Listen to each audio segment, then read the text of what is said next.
ये कहानी भारतीय जनता पार्टी के 2014 के इलेक्शन कैंपेन में हुई एक सच्ची घटना पर आधारित है।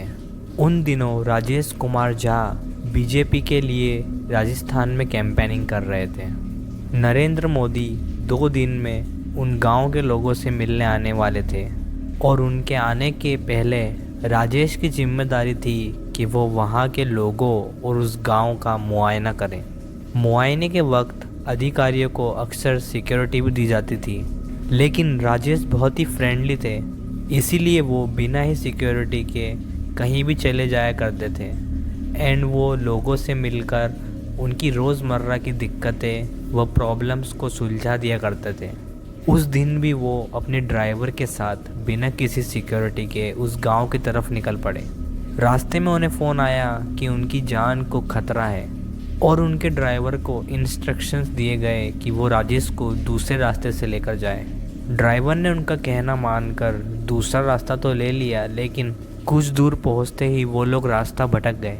वो लोग रेगिस्तान के बीचों बीच बस चले जा रहे थे। दूर दूर तक ना ही उन्हें कोई पक्का रोड और ना ही कोई इंसान नज़र आ रहा था। उनके फ़ोन का नेटवर्क भी चला गया था।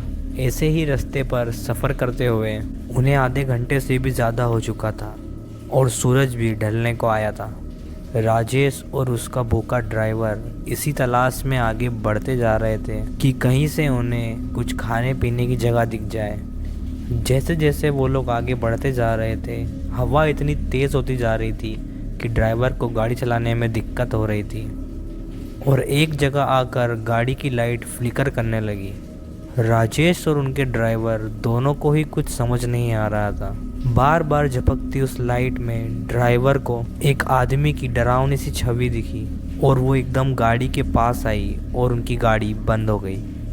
ड्राइवर ने उतर के देखा तो आसपास कोई भी नहीं था। ड्राइवर थोड़ा चौंक गया था, लेकिन उसने इस बात को अपना वहम मानकर गाड़ी ठीक करने में लग गया। गाड़ी रुकने पर राजेश ने भी गाड़ी से बाहर उतरकर आसपास नज़र घुमाई। उनको कुछ दूरी पर एक कच्चा सा मकान दिखा। राजेश की खुशी का ठिकाना नहीं था। उन्होंने ड्राइवर से कहा कि जब तक वो गाड़ी ठीक कर रहा है, जब तक वो वहाँ से कुछ खाने पीने को देख कर आते हैं। राजेश ने उस मकान का दरवाज़ा खटखटाया। अंदर से एक आदमी ने दरवाज़ा खोला।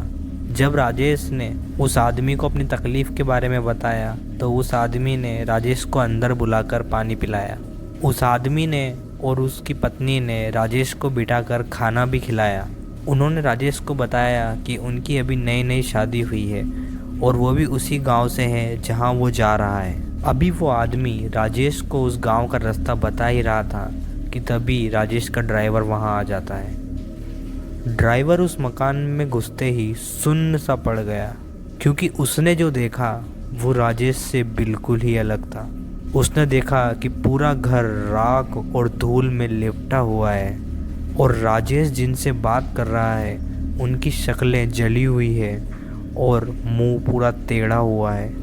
वो ये देखकर इतना ज़्यादा डर गया कि उसके मुंह से शब्द ही नहीं निकले। राजेश को ताज्जुब हुआ कि उनका ड्राइवर इतना अजीब क्यों बिहेव कर रहा है। जब उन्होंने उससे पूछा कि गाड़ी ठीक हुई या नहीं, तो उसने डरते हुए सिर्फ गर्दन हिलाकर जवाब दिया। वो आदमी और उसकी पत्नी उस ड्राइवर को घूर के देखे जा रहे थे। राजेश ने उन दोनों का शुक्रिया किया और ड्राइवर को लेकर वहाँ से निकल गए। ड्राइवर को गाड़ी के पास पहुंचते ही चक्कर आने लगे और जब राजेश ने उसे छूकर देखा तो उसका पूरा बदन गर्म हो रहा था और उसे बहुत तेज़ बुखार था। राजेश ने ड्राइवर को पैसेंजर सीट पर बिठाया और खुद गाड़ी चलाकर गांव की तरफ निकल गए। उस गांव में पहुंचते ही राजेश उस ड्राइवर को डॉक्टर के पास ले गए। उन्होंने अपने साथ हुआ किस्सा गांव के मुखिया को बताया। तब उन्हें जो पता चला वो सुनकर उनके पैरों तले ज़मीन खिसक गई। उस गांव के मुखिया ने बताया कि उनके गांव में एक लड़का और एक लड़की ने दूसरी कास्ट में भागकर शादी की थी और वो लोग गांव के पास एक कच्चे मकान में रह रहे थे। उनके घर वालों ने गुस्से में आकर उन्हें घर समेत जला दिया और तब से उनकी आत्मा बहुत सारे गांव वालों को वहां पर दिख चुकी है। वो ड्राइवर उस रात के बाद से दिमागी हालत से थोड़ा कमज़ोर हो गया और अकेले घर से बाहर निकलना भी छोड़ दिया। राजेश भी इस एक्सपीरियंस को लाखों कोशिशों के बाद भी अभी तक भुला नहीं पाए। ये थी हमारी स्टोरी। अगर आपको स्टोरी पसंद आई और नहीं भी पसंद आई तो प्लीज़ वीडियो को लाइक करना, चैनल को सब्सक्राइब ज़रूर करके जाना, बिकॉज अभी बहुत आगे जाना है हमें। एंड वीडियो पे कमेंट करके बताना आपको वीडियो कैसी लगी। Thank you.